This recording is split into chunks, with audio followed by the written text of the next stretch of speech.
केने बनी जी तनी सुनी ता का हो का कहताड़ू का कहताड़ू कैसे बोलतनी जी कैसे बोलतनी बोला का कहताड़ू का कर मोय काम पड़ल बटे करे के मन निगत बड़ी कपार दुखाता तनकी कपड़ा दुखाता दबा दे ना तारे कमाई बिया कइलन त ई कुल ना बतौलन केकरा से कैसे कइल जाला केकरा के ना तो माई बाबू बियाह कइलन तो माई बाबू तो बताइबे कइलन तक माने कपड़ा दुखात रही भेजवा हमार तो दूसरा से चिंता बुआवे के बगरवा में दवाई वाला रोड न बनी तनकी दवा दी कैसे करे न तुरंत चल नहीं यार चिंता की ई कुल मरद के काम हो हम चल जिम ना यार बता दे तनी मैं चल जिम ना रे ई कोनो बात भइल मरद के काम हो कि मेहरानू के काम हो गोड़ दबा के कपार दुखावे दबावे के तेल लगावे के ना दबाइम ना ना दबे तो चल जीबू हां हम चल जाई अरे जा ये दादा क्वेश्चन करम में मेहरानू लिखा गोलिया का तो बुझा तो कुल दबावे के पड़ी आवत तो दवा दे ना अरे तारे का दबा दी साचो के दबा दी और तनकी धीरे धीरे लगता मुआइन का आई हो दादा तो बुझाते नहीं के का होई दवाई बोट कंगनी ज्यादा दवा देख एगो काम करी सब कुछ तो करवावत बड़ गोड़ो दबाई गोड़ो दबाई ठीक बा तेलो को रात में तेलो लगाई मगर एगो काम करी ठीक बा ते गांव घर में बड़ा इज्जत बढ़ गई ठीक बा कोही भी जाइला नु तो भैया भैया आदमी कह के बोलन बबुए कह के बोलन कहन जानत रे का कि तोर मेहरानू बड़ा सुघर मिलल यही से न कहती रखे के तनी हमर दवा दी तो बड़ा बढ़िया लागत टे तनकी और बढ़िया से दवाई एकदम लगत कि जैसे बिनियन कोड़ दे तनी तनी और मम्मी कानो दुखनो छ तनी गाय माने मोय बार वो खवा देनी बग रोना दबा और त काट बनी जी तनकी बढ़िया से ना तनकी बाहर के रहे बाहर दिन मुन नहीं के करत तन तने ना जीबे ना जी रो काम करम तो हम नहीं दे मम्मी कुल कर बाकी देख घर के बाद घरे में रहे के चाहिए ठीक बटे हम जेम के करा से कहे जानी जी हम तो घर में घरे कहता ना लइका आवेला सन ठीक बा सतेंद्र को आजला को बेगर बोलले छोट बड़ुए हां त का हो गेल देवर बुआ गनी त ओकरा से कहबू कहीं दूसरा से कहीं दूसरा से ऐसे बात फैल जाई बा झगड़ा लगा में निकाल ना के एक आ दादा ओकरा के जे चिन्ही हुए किने ओइसन आदमी हो ओइसन आदमी का जी तोहरा के बुझाता का जरूरी बा दूसरे से बात कहे के अपन रोटी तन छुपाए खा लेला ऐसे कोने तन के बाहर दी ना उ बाहर देम बाकी जीबू ना ना ना ना ना जी रोवा हमरे से हेतना प्यार करम हम जिम नैयर आगे राइल आ का जनी नैयर में जाके का मिली सुख जवन सुखे जगह मिलत ते त हां जीवा तो सब कुछ मिलत तार झाड़ुओ मार देम बर्तनो धो दे हम कहबू तो गोड़ो दबा देम तेल तो तरुआ में लगेबे करम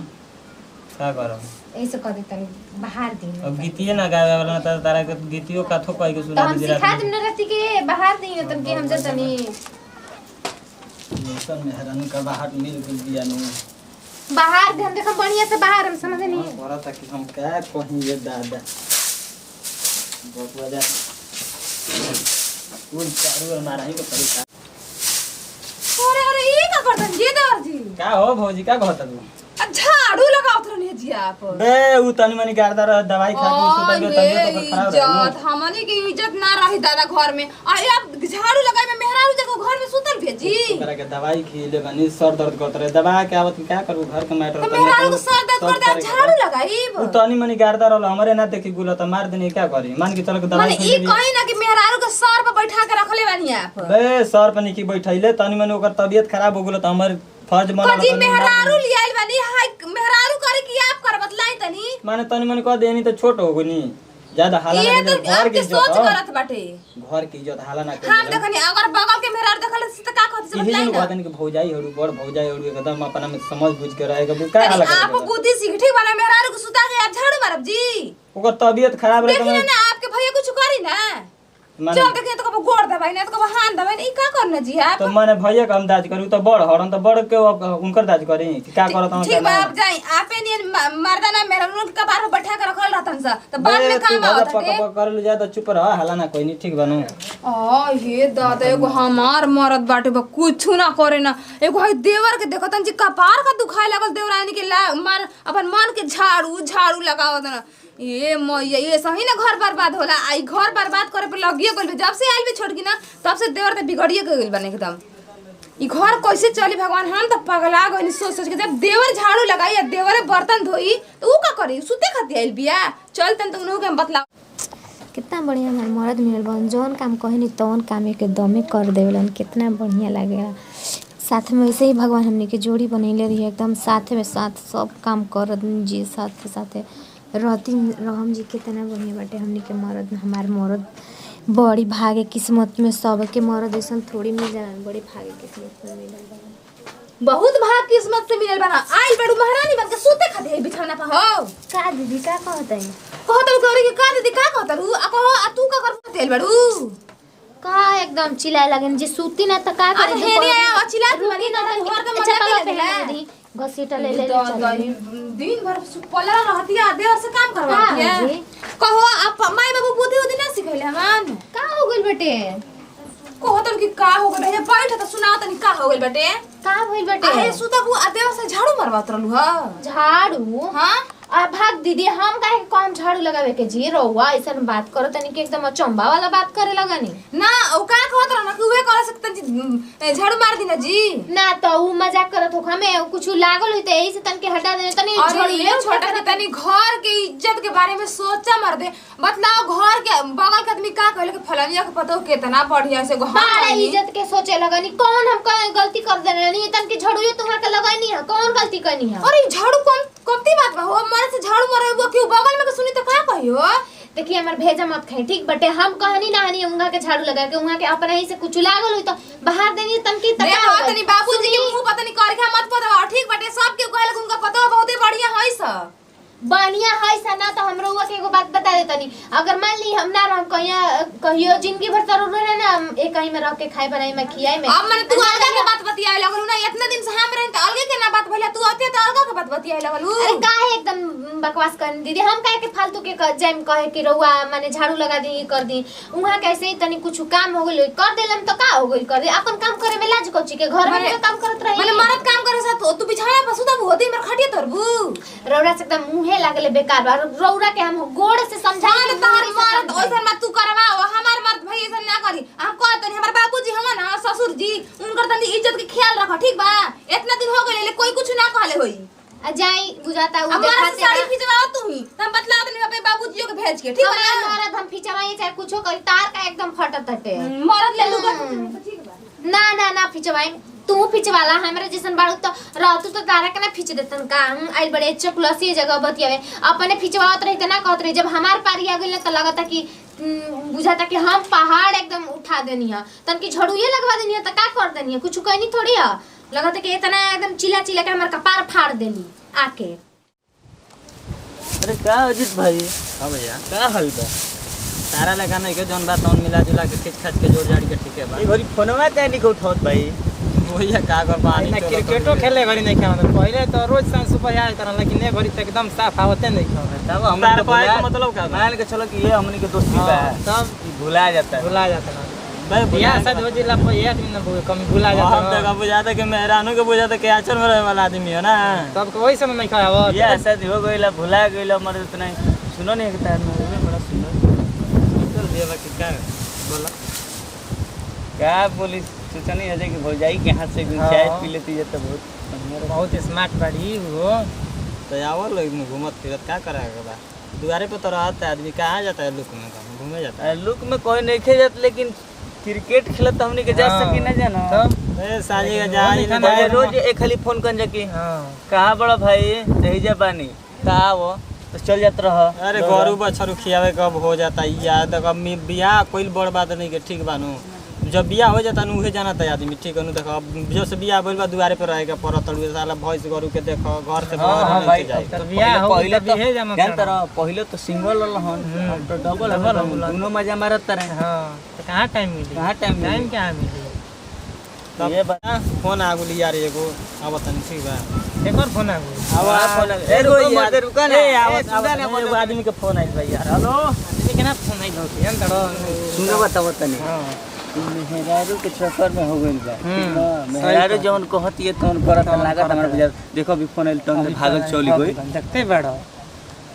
का किस्मत बा यार बस में बुझाता रखल भी यही जना टप दे फोन आइला जानत रहो बोला क्रिकेट खेले के बहाना हां चला जाई हमारी पीट की हां देखो जी का करत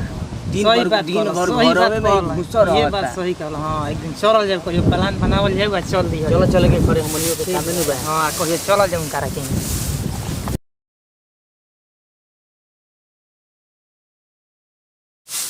मेहरारू का बाहर निकल भी यार लइकन घर में समाज में इज्जत है तना बोलिए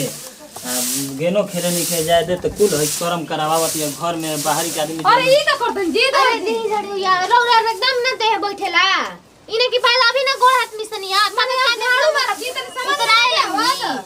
देख ले नहीं आदमी के त मार झाड़ू लगावे लगे लगा देनी का माने महारानी जी लिपस्टिक मार के बैठी है आप झाड़ू मार आप ठीक है मारवाई झाड़ू आप तू तो हमारी इज्जत ले लियलू नु धरी चुपचाप बाहरी की इज्जत को ले लेनी अब बेइज्जती होत रहे तब ना झाड़ू या बाहर लगन यहां और से छीन के आने तो हम बाहरे वाली लोग को तो निकाय जगहवा ना तू तो बुझाते बड़ बाप के बेटी और तो तू कहां से झाड़ू लगेबू कुल हमरे चुपचाप लगाई समझनी भौजैया के सामने मार धके ओवर स्मार्ट मत बनी करन ढेर दिमाग खराब है 7 रुपया लगा टेम्पू का भाड़ा दे के तुरंत चल देम ना यार समझ में आई ले बाहर के बता बाहर नहीं हो जाएगा कोनी हो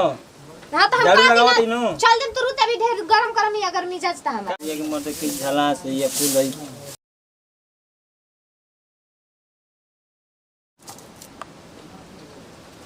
कैसे हेरो तनी एकदम जैसे लाता मुड़ी एकदम तोड़ दे हम का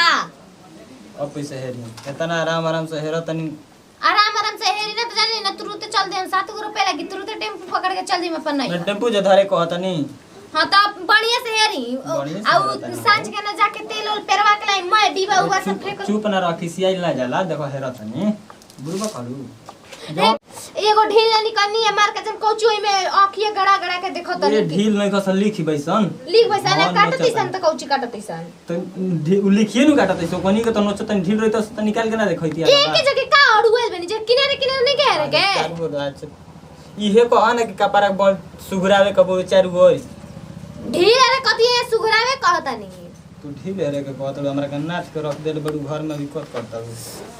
हे जगह ची तो काटती है हे जा काटती है ये दादा ये ओ जगह आप ढील रे खाती दादा और बाबा के बोलावे लगनी हम का करियो दादा संग हैरान अब नोच दे हम बारवा एकदम अंगूठी हम फंसा के दब हम का बड़ी तारा से तो परेशाने बनी बुझाते नहीं कि तू रहे देबू कि ना गांव घर में हमारे चुप रही ढेर ना तो बकवास करी समझ में आइल जाके अगर सांस के कोई तेल याद करवाए यही खटे तेनू अब तो खरी बबुआ होने जना से लेते हैं भैंसियन बड़का बेइज्जती हो जी कोनो आ दियो सले के गेना खेले वाला कोई दियो से टाइम भइल बुनु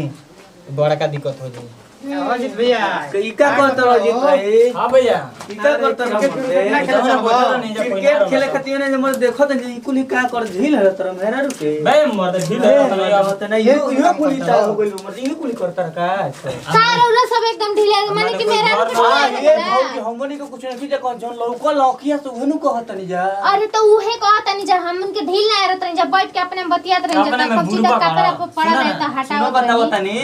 बतिया सुनो इबे त ढील हेरत देखले बानी आ कालू के हम देखल रही त भैया से कहले नहीं हो कि कल झाड़ू मारत रहे वजह से लुका के देखो त निलिया के पड़वा के यहां से सुन यार रोरा सब ना बिगाड़ी जा जीन समझ में आई लगा हो गई गाना माने देखे जा हमने के बे कहत तो लो झूठो के शक करे लालो सब कोला काटे आगे के सोजा लोग का माने आके के सोचा जया होई नु जया होई जान तड़ा मेहरानू के सेवा कर बढ़िया रहेला ठीक बा नु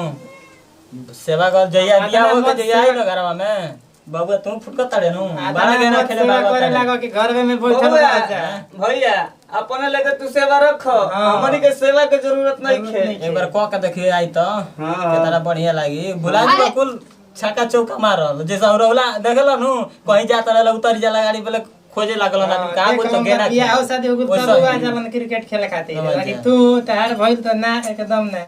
कद झूठा मोटा कि यार तो शक करत रहल अरे चले जी नहा देते रोवा के का ए दूसरा के अरे एकदम बाप चक्कर में रे पड़े। चल, चल। बाप वाह का भाई होता देखो तनी देख तर मुंह से का बुझाता देख ले